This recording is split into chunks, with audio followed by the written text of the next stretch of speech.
നമസ്കാരം. Truth vision ന്യൂസിലേക്ക് സ്വാഗതം. സംസ്ഥാന സർക്കാരിനെതിരെ അഴിമതി ആരോപിച്ചുകൊണ്ട് UDF-ന്റെ നേതൃത്വത്തിൽ അഞ്ചലിൽ രാപ്പകൽ സമരം സംഘടിപ്പിച്ചു.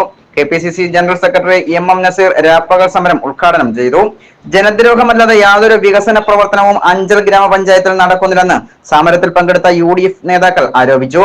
ചൊവ്വാഴ്ച വൈകിട്ട് 5 മണിക്ക് ആരംഭിച്ച സമരം ബുധനാഴ്ച രാവിലെ 9 മണിക്ക് സമാപിച്ചു.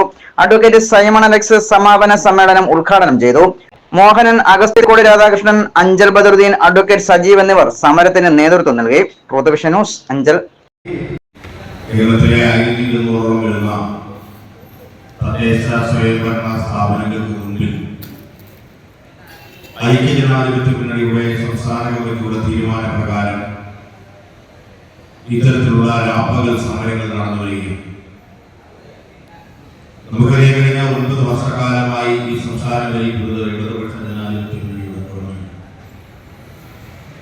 ഈ 9 വർഷക്കാലം സംസ്ഥാനത്തെ തദ്ദേശ സ്വയംഭരണ സ്ഥാപനങ്ങളുടെ പദ്ധതി വിഹിതം വെട്ടിക്കുറച്ചുകൊണ്ടാണ് ഈ ഗവൺമെന്റ് മുമ്പോട്ട് പോയിട്ടുള്ളത് എന്നുള്ള കാര്യത്തിൽ ആർക്കും ഒരു സംശയമാണ്. നിങ്ങൾക്ക് പരിശോധിച്ചതിലേക്ക് കേൾക്കുന്ന ഇടതുപക്ഷക്കാരായിട്ടുള്ള ആരെങ്കിലും ഉണ്ടെങ്കിൽ ഇടതുപക്ഷ പഞ്ചായത്ത് പ്രതിനിധികളുണ്ടെങ്കിൽ പഞ്ചായത്ത് പ്രവർത്തനങ്ങളിൽ ആത്മപരിശോധന നടത്തണം. ഐക്യജനാധിപത്യങ്ങളുടെ ഗവൺമെന്റ് കാലത്ത് ശ്രീ ഉമ്മൻചാണ്ടിയുടെ കാലത്ത് അധികാരം കിട്ടിയുമോ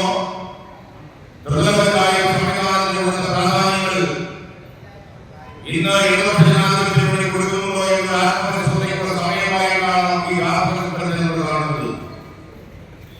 മഹാത്മാഗാന്ധി വിഭാവന ചെയ്യുന്ന പഞ്ചായത്ത് രാജ് നഗരപാലിക ബില്ല് അത് ഈ രാജ്യത്ത്